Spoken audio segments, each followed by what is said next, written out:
혼인잔치의 비유입니다. 예수님께서 이제 천국에 대해서 비유를 들어서 설명하는 내용인데요. 오늘 본문 내용은 이렇습니다. 22장에 다시 비유로 대답하여 이르시되 하시면서 천국은 마치 자기 아들을 위하여 혼인잔치를 베푼 어떤 임금과 같다라고 얘기하죠. 임금이 그러니까 아들을 위해서 잔치를 베풀고 또 종들을 보내서 청한 사람들이 있었는데요. 그 사람들을 이제 오라고, 잔치에 오라고 종들을 보내서 초청을 합니다. 그런데 그 사람들이 오기를 싫어하지요. 잔치에 오기를 싫어해서 다시 종들을 보내서 큰 잔치가 있고 음식도 많이 준비되어 있고 소와 살찜 짐승들을 잡고 잘 갖추었으니 제발 오셔서 우리 잔치에 혼인잔치에 오십시오 이렇게 얘기를 했단 말입니다. 그런데 그 청함을 받은 사람들이 돌아보지도 않고 또 한 사람은 자기 집으로 가고 또 다른 사람은 자기가 사업하러 가고 그러면서 바쁘다는 핑계를 대죠. 그런데 더 나쁜 사람들이 있었어요. 그 종들을 잡아다가 모욕하고 또 죽이기까지 하는 그와 같은 모습을 보여주고 있죠. 그때 이제 임금이 하도 화가 나서 그 초대를 했는데 오지 않는 사람들을 이제 군대를 보내가지고 그들을 멸하고 그 마을을 불살랐다. 이렇게 이제 얘기하면서 다시 종들에게 이제 나아가서 초청을 하는데 그 청함을 받은 초대받은 사람들이 아니라 내거리에 가서 그러니까 사거리에 가서 사람들이 다닐 때 모든 사람들을 다 오도록 해라, 초청하라 라고 얘기하죠. 그래서 거기에는 이제 사람들이 다니는 길이잖아요. 많은 사람들이 다니는 곳에 거기는 좋은 사람도 있을 것이고 또 나쁜 사람도 있을 것입니다. 거기서 이제 성경은 이렇게 표현하죠. 예수님 악한 자와 선한 자 모두를 데려오라 이렇게 말하고 있습니다. 그래서 이제 나가서 종들이 지나가는 사람들에게 악한 자나 선한 사람이든 누구든지 간에 관계없이 우리 잔치가 있으니 들어오십시오 이렇게 얘기를 했어요. 그랬더니 그 잔치에 이제 손님들이 가득 차게 되어졌죠. 그때 이제 임금이 그 잔치 자리에 나오고 있는 것을 볼 수 있어요. 잔치에 나와서 그 잔치를 쭉 둘러보면서 사람들을 만나고 있죠. 그때에 가만히 보니까 그 왕이 내려준 옷이 있는데 그것을 입지 않는 한 사람이 있는 겁니다. 그 잔치에 참여한 사람들은 다 같이 옷을 입고 참여해야 되는데 예복이 있는데 그 예복 없이 혼자 자기 마음껏 자기 마음대로 온 사람이 있었다는 거죠. 그래서 그 사람에게 물어봅니다. 왜 예복을 입지 않았느냐라고 그랬더니 아무 말을 하지 못하지요. 그때 임금이 다시 사원들에게 그 손발을 묶고 그 바깥 어두운 데에 끌고 가서 슬피 울며 이를 갈도록 해라. 그러니까 죽지는 않으면서 죽이지는 않으면서 평생 그는 살아가면서 슬피 울고 이를 갈도록 해라. 고통 속에서 쉽게 말하면 살도록 하라고 얘기하고 있습니다. 그러면서 초청을 받은 사람들은 많지만 이 잔치에 선택받은 사람들은 그렇게 많지 않다라고 얘기하죠. 그래서 이제 청함을 받은 사람은 많지만 택함을 받은 사람은 적다라고 하는 것이 오늘 본문의 내용이고 이야기의 주제입니다. 이야기의 모든 내용입니다. 그러니까 예수님께서 하나의 이야기를 통해서 천국에 대한 모습을 보여주고 있죠. 그러면서 오늘 우리는 이 내용 속에서 예수님이 전하고자 하는 메시지를 몇 가지 살펴보고자 하는 겁니다. 먼저 2절부터 보실까요? 자, 천국은 마치 자기 아들을 위하여 혼인잔치를 베푼 어떤 임금과 같다라고 얘기하죠. 그러면 3절에 그 종들을 보내어 청한 사람들을 혼인잔치에 오라 하였다. 지금 잔치가 배설되어지고 있는데 여기에 무슨 잔치예요? 결혼잔치거든요. 축하하고 좋아하고 만끽하는 잔치인데요. 그렇다면 첫 번째 생각할 건 이거죠. 이 혼인잔치가 무엇을 우리에게 알게 하고자 하느냐라고 하는 거죠.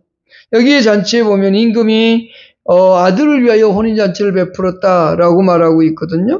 이것은 임금이 잔치를 베풀지만 그 주인공은 누구예요? 아들이다라고 하는 거죠. 아들을 위한 잔치를 우리에게 보여주면서 여기서 말하고 싶은 것은 뭐냐면 예수 그리스도가 우리의 메시아고 그 예수 그리스도의 혼인잔치에 우리를 초대하고 있는 모습을 봅니다. 예수 그리스도는 하나님의 아들이면서 동시에 성경의 여러 곳에서 메시아는 가끔 신랑으로도 묘사되어지고 있는 것을 볼 수 있어요. 그래서 이 혼인잔치를 예수님께서 우리에게 설명하고 있는, 비유하고 있는 이 내용은 결국은 메시아이신 그분에게 우리를 초대하고 있는 그런 잔치의 모습을 보여주고 있다라고 하는 것을 볼 수 있어요. 그러면서 3절부터 이제 우리가 6절까지 볼 텐데요. 한번 보십시다. 그때에 종들을 보내서 초청하고 거기에 초청한 사람들은 어떤 행동을 하는가 보십시다.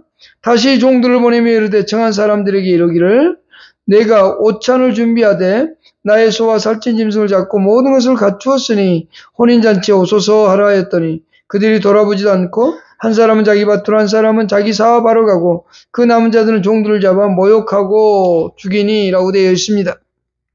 처음에 혼인잔치를 하고 종들을 보내서 사람들을 초대했다 이 말입니다. 그런데 그들 가운데 초대를 했는데도 불구하고 그들은 오기를 거절한 사람들의 행동들이 이제 3절, 5절, 6절까지에서 나타나고 있는 것을 볼 수 해요. 두 번째 우리가 생각할 것은 이겁니다. 초청을 거절한 사람들의 행동들을 우리가 살펴보면서 우리는 과연 그렇게 하고 있지 않는가? 우리는 정말로 그 초청에 초대받은 자로서 살고 있는가라고 하는 것을 생각해 볼 필요가 있겠습니다. 거기에 여기서 말하고 있는 사람들의 모습은 초청을 받고도 완악한 심령을 나타내고 있는 모습입니다. 초대를 했음에도 불구하고 초청장을 받은 사람들이 초대에 거듭거듭 거절하는 그 모습을 보면서 결국 그들은 멸망하고 말게 된다라는 것을 보여주고 있는 하나의 장면입니다. 그러니까 복음을 거절하게 됐을 때 어떤 결과가 오는가를 볼 수 있죠. 우리에게는 지금도 예수 그리스도와 만나게 되어지는 잔치가 계속적으로 열어지고 있고 그 잔치에 오라고 우리는 초청을 하고 있죠. 그것이 바로 뭐냐면 복음을 전하는 겁니다. 여기서 종들이 나가서 사람들을 잔치에 오라고 초청한 사람들 오라고 하는 이유는 하고 있는 모습은 바로 우리가 예수 그리스도를 전하며 복음을 전하고 있는 모습과도 같습니다. 복음을 전하고 있음에도 불구하고 사람들은 어떤 태도를 보여요? 세 가지로 나타내고 있는데 3절에 보면 오는 것을 싫어합니다. 3절에 혼인잔치에 오라 하였더니 오기를 싫어했다라고 하는 거죠. 나 그런 곳에 가는 건 별로 안 좋아해. 나하고는 거리가 멀어. 그러면서 사람들은 그곳에 오지 않고 있습니다. 두 번째 사람들은 어떻게 해요? 돌아보지도 않고 세상 일에 힘쓰고 있는 모습을 볼 수 있습니다. 그들이 5절에 그들이 돌아보지도 않고 한 사람을 자기 밭으로 한 사람은 자기 사업하러 가고 라고 되어 있죠. 그러니까 그들은 지금 왕이 임금이 잔치를 베풀고 처음 초대했는데 오지 않았어요. 그래서 다시 종들을 보냈는데 오지 않았단 말입니다. 계속적으로 초대를 함에도 불구하고 거듭거듭 초대를 하고 있는데도 그들은 아니 나는 그런 자리 가는 것도 싫고 나는 지금 해야 할 일이 많아 라고 하면서 나는 밭에 가서 농사도 지어야 되고 또 어떤 사람은 나는 내가 돈 벌러 가야 돼 사업하러 가야 돼 하면서 가고 근데 어떤 사람은 더 나쁘죠. 그 전도하는 사람들을 잡아다가 모욕하고 죽이기까지 하는 모습을 볼 수 있어요. 복음을 거절하는 사람들의 특징 세 가지가 오늘날에도 동일하게 나타나고 있는 것을 볼 수 있고 예수님 때도 마찬가지로 동일하게 나타나고 있는 걸 볼 수 있습니다.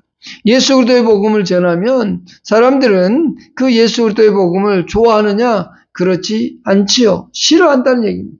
예수 그리스도의 복음을 듣는 것 자체를 싫어하는 사람도 있고 뭐라고 하면 내가 너무 바쁘다. 나는 해야 될 일이 너무 많아. 근데 알고 보면 해야 될 일이 별로 없어요. 자기를 위한 자기의 어떤 시간들을 쓰기 위해서 자기 자신의 어떤 쾌락과 만족을 위해서 살아가고 있는 거지 그들은 정말로 죽게 나오는 것 자체를 별로 좋아하지 않는다는 거예요. 근데 더 나쁜 것은 전도하는 사람들을 핍박하고 있다는 겁니다. 모욕하고 죽이고 있는데 이 실제적인 예가 어디에 있냐면 사도행전 1장부터 7장에 보면 나옵니다. 유대인들은 사도들과 믿는 자들을 잡아다가 감옥에 가두기도 하고 또한 그들을 괴롭게도 한 것을 사도행전 1장부터 7장까지 볼 수 있습니다. 특별히 스데반은 그들의 돌 맞아 죽기까지 했죠. 진리를 전하고 복음을 전했음에도 불구하고 이 스데반은 돌 맞아 죽게 되는 그런 모습입니다. 그러나 그들은 먼저는 찔림을 받았습니다. 복음을 전할 때, 제대로 된 설교를 전할 때, 예수 그리스도가 구원자라고 전할 때 그들은 마음에 찔림을 받았습니다. 그리고 당신들의 마음은 완악하다라고 할 때 찔림을 받고 돌이켜야 되는데 그들은 돌이키지 않았습니다. 오히려 베드로의 설교를 들었을 때 사람들은 그 말을 듣고 돌이켜서 구원에 이르게 되었지만 이 스데반의 설교를 듣고 그들은 돌이키기는커녕 오히려 그에게 돌을 던져서 죽게 하는 그와 같은 모습을 사도행전 7장 58절에서 볼 수 있습니다. 또한 야고보의 죽음도 똑같이 복음을 전하다 그렇게 되어졌다라고 하는 것을 볼 수 있죠. 거절하는 사람들은 복음을 거절하는 사람들은 우리를 싫어하고 또 그들을 죽이기까지 하는 모습을 볼 수 있습니다. 예수 그리스도를 전한다는 게 그만큼 어렵고 힘들다라고 하는 거죠. 그럼에도 불구하고 왕은 계속적인 초대를 했었습니다. 근데 그들은 거절했죠. 그때 그들에게 나타난 결과는 어떨까요? 그들에게 돌아오는 결과는 7절에 보면 임금이 노하여 군대를 보내어 그 살인한 자들을 진멸하고 그 동네를 불사르고 라고 되어 있습니다. 세 번째 생각할 것은 초청을 거절한 사람들에 대한 임금의 심판의 모습입니다. 그들에게 그렇게 초대를 하고 오라고 했는데 오지 않으면 다행인데 오지 않으면 될 것을 그들은 복음 전하는 사람들을 잡아다가 죽이기까지 하는 그들의 모습, 완악함을 그들에게 보여주었던 겁니다. 그때 왕은 군대를 보내서 살인자들을 진멸하고 그 동네를 불살랐다라고 하는 거죠. 우리는 우선 AD 70년에 로마의 군대에 의해서 예루살렘이 멸망되어진 것을 알고 있습니다. 이것을 예언하는 말씀으로도 볼 수 있습니다만 그러나 궁극적으로는 복음을 거부한 모든 자들이 최후의 심판으로 말미암아 멸망하게 되는 것을 우리에게 나타내주는 말씀입니다. 그러니까 AD 70년에 로마의 티투스 장군에 의해서 멸망을 당했지만 그것만 예언하고 있는 것이 아니라 이 말씀은 최후에 마지막 종말이 올 때까지 이 말씀은 적용되어지고 있다. 그래서 최후의 심판에 멸망할 것을 의미하는 그래서 우리의 인생이 끝나거나 또는 예수님이 이 땅에 오실 때 우리에게 이와 같은 심판이 임한다는 것을 우리에게 보여주고 있다라고 하는 겁니다. 그래서 메시아를 거역하고 대적하는 자들에게 결과적으로 나타난 약속이 있다면 그것은 오직 영원한 멸망뿐이다 라고 하는 거죠. 그래서 우리는 예수 그리스도를 거역하거나 거절하면 안 되는 겁니다. 우리에게 주어진 예수 그리스도, 우리에게 오신 예수 그리스도를 우리는 영접하고 그분과 함께 살아가야 된다라고 하는 것을 볼 수 있습니다.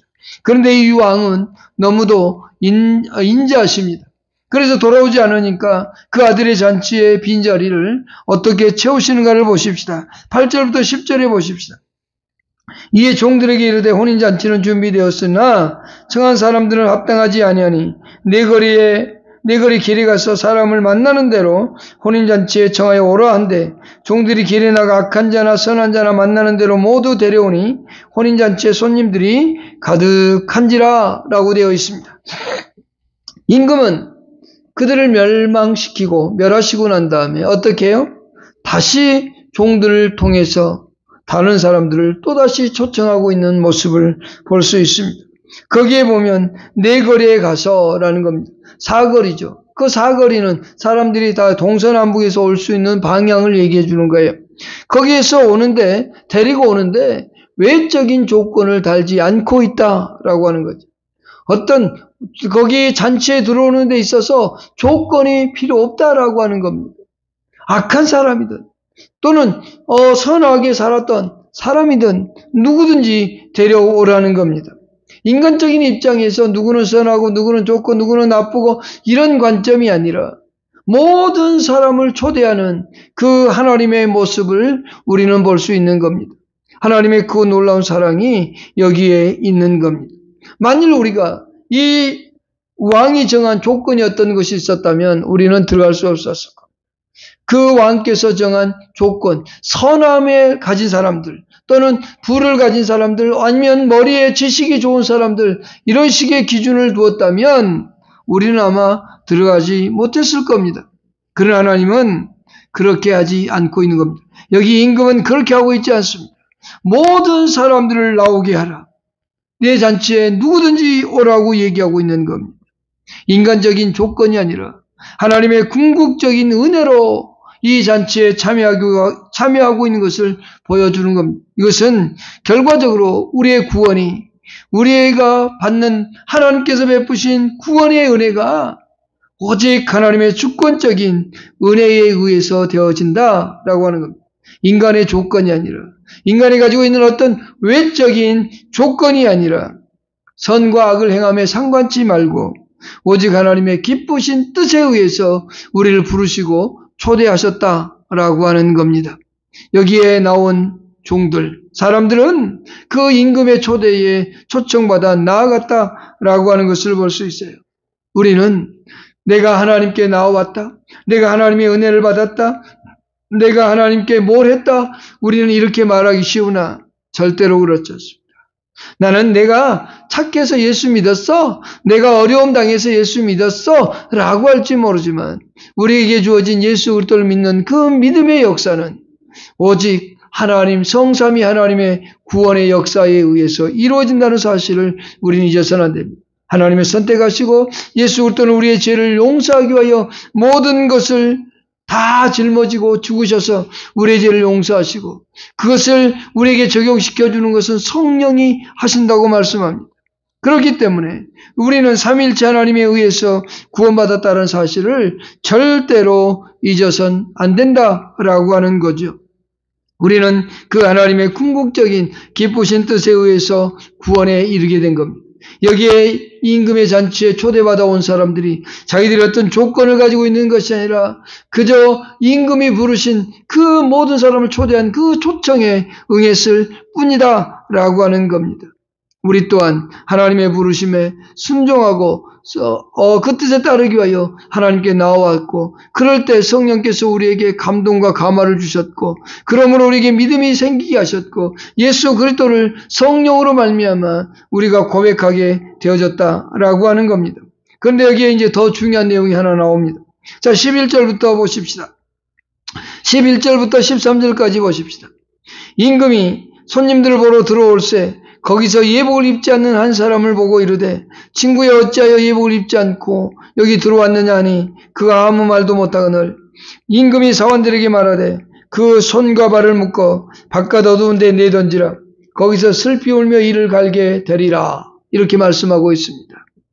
잔치가 열어졌고 거기에 반드시 들어올 때 조건 하나가 있습니다. 그것은 뭐냐면 예복을 입어야 됩니다. 그런데 예복을 내가 준비하는 게 아닙니다. 내가 예복을 만들어가지고 입는 게 아닙니다. 이 예복은 임금이 내려주신 하사품입니다. 그러니까 임금 그 잔치에 참여한 모든 사람들은 임금이 주는 옷을 입고 잔치에 참여해야만 되는 겁니다. 그런데 임금이 나와서 보니 한 사람이 입지 않고 있다. 옷을 입고 있지 않는 모습을 본 겁니다. 여기에 우리가 중요하게 깨달아야 되는 것이 몇 가지 있는데 첫 번째, 임금이 그 잔치에 참여하고 있다는 사실입니다. 임금이 야 잔치에 사람들 왔느냐? 하고 말할 수도 있어요.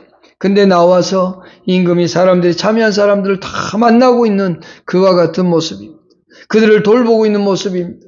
하나님께서 우리를 구원하고 내버려 둔 게 아니라 하나님께서 우리를 돌보시고 우리와 함께하고 계신다는 사실을 여기에서 보여주고 있는 겁니다. 예수 그리스도께서 우리에게 구원의 은혜를 베푸시고 우리가 예수로 말미암아 예수 그리스도와 함께 혼인잔치에 참여한 믿음의 사람들이라면 반드시 입고 있어야 되는 것이 뭐냐? 예복인데 그 예복을 입고 우리는 참여하는데 그 속에 누가 임재해 계시느냐? 임금이 임재해 계시듯 하나님이 우리와 함께하고 있다는 사실. 우리는 오늘 살아가는 모든 삶의 도전 속에서 천국을 이루어가고 살아가는 사람들입니다. 그 속에 하나님은 여러분과 언제나 함께하고 있다는 사실을 잊어서는 안 되죠. 그런데 거기에 무엇을 봅니까? 그 잔치에 많은 사람들이 참여했는데 무엇을 보느냐고요? 그것은 단 하나입니다. 어떤 조건도 따지지 않습니다. 외모도 따지지 않습니다. 그가 가지고 있는 경제력도 따지지 않습니다. 그가 어느 학교를 나왔고 얼마만큼의 지식을 가졌는가도 따지지 않습니다. 그가 얼마나 많은 부유함을 가졌는가도 따지지 않습니다. 오직 따지는 거 하나. 예복을 입었느냐 안 입었느냐입니다. 이 예복을 입은 손님들, 예복을 입도록 왕이 하사한 그 예복을 입고 모두가 참여했는데 여기 한 사람은 그렇게 하지 않았다는 겁니다. 그래서 묻습니다. 임금이 손님들을 보러 들어올 때 거기서 예복을 입지 않는 한 사람을 보고 이르되 그러면서 이렇게 말합니다. 진구여. 아주 다정스러운 모습으로 물어봅니다. 진구여. 어찌 예복을 입지 않고 여기 들어왔느냐 하니 그가 아무 말도 못했다 라고 되어 있습니다. 임금이 하사한 옷을 분명히 내려줬는데 왜 입고 들어오지 않았을까? 그는 아무 말도 하지 못하고 대답을 하지 못합니다. 우리는 오직 하나님의 은혜에 의해 구원을 얻지만 구원받은 사람의 증거가 바로 있어야 되는데요. 이 잔치에 참여한 사람의 증거가 바로 예복을 입는 건데 우리는 예수 믿는 사람으로서 예수 그리스도에 대한 신앙이 있다는 것을 무엇을 통해서 나타내 보여줄까요? 하나의 예복이 있어야 되잖아요. 그것은 우리에게 신앙의 고백입니다. 올바른 신앙의 고백이 있어야 된다라고 하는 거죠. 이것이 우리에게는 반드시 필요합니다. 예수 그리스도로 옷 입으려면 바로 이 올바른 신앙이 우리에게 반드시 필요함을 여기서 얘기해 주고 있는 겁니다. 로마서 10장 9절과 10절을 제가 읽어드리겠습니다. 로마서 10장 9절과 10절입니다. 내가 만일 내 입으로 예수를 주로 신하며 또 하나님께서 그를 죽은 자 가운데 살리신 것을 내 마음에 믿으면 구원을 받으리라. 사람이 믿음으로 말미암아 의에 이르고 입으로 시인하여 구원에 이르느니라. 무엇이 있어요? 여기에 반드시 필요한 게 뭐냐면 예수 그리스도를 마음에 믿었다면 반드시 고백함이 있어야 된다라고 하는 겁니다. 이 옷을 입어야 되는 거예요. 그래서 로마서 13장 14절에서 사도 바울을 통해서 이렇게 말씀합니다. 오직 주 예수 그리스도로 옷 입고 라고 되어 있습니다. 오직 예수 그리스도로 옷 입는다는 것, 그것은 예복을 입는 겁니다. 이 혼인잔치에 참여한 사람들이 예복을 입었듯이 우리는 매일매일 삶 속에서 예수 그리스도로 옷 입고 살아가는 사람들입니다. 그래서 로마서 13장 14절에서 그렇게 말씀하면서 뒷부분은 이렇게 말합니다. 오직 주 예수 그리스도로 옷 입고 정욕을 위하여 육신의 일을 도모하지 말라라는 겁니다. 만일 혼인잔치에 참여한 사람들이 자기의 어떤 해야 될 일을 막 생각하면서 잔치에서 인상 쓰고 있거나 불평하고 있다면 그 사람은 잔치에 참여를 하고 있지만 어쩌면 예복을 입지 않은 사람과도 같다고 얘기할 수 있을 겁니다. 오늘 우리는 예수 그리스도로 말미암아 의의 옷을 입은 사람들입니다. 그런데 이 예수 그리스도로 옷 입는 것이 우리의 노력으로 되어지는 게 아닙니다. 오직 하나님의 은혜로 되어지는 겁니다. 이것을 우리는 신학적인 용어로 그리스도의 전가교리라고 얘기합니다. 우리의 죄가 예수 그리스도에게 전가되었고 또 예수 그리스도의 의가 우리에게 들어옴으로 말미암아 우리가 의로워졌고 우리가 예수 그리스도의 의로움으로 옷 입은 사람들이라고 얘기하고 있는 겁니다. 이것은 절대적으로 그리스도인들에게 필요한 겁니다. 아니 필요 불가결한 겁니다. 절대 없어서는 안 되는 겁니다. 혼인 예복을 입는 것은 바로 그리스도인들에게 있어서 절대적인 겁니다. 이것은 그리스도에게서 우리에게 전가되는 그리스도의 의입니다. 근데 이와 같은 교리를 무시하기도 합니다. 그러나 우리는 우리의 노력으로 예수 그리스도의 의를 얻는 것이 아니라 오직 하나님의 은혜와 주권에 의해서 예수 그리스도의 의로 옷 입고 살아가는 사람들이라고 하는 거죠. 다시 마태복음으로 돌아가서 보십시다. 이제 그 예복을 입지 않는 한 사람에게 그 임금은 어떻게 하는가 보십시다. 심판자로서 나타나고 있는 겁니다. 그 자리에 재판장으로서의 모습을 그대로 보여주고 있습니다.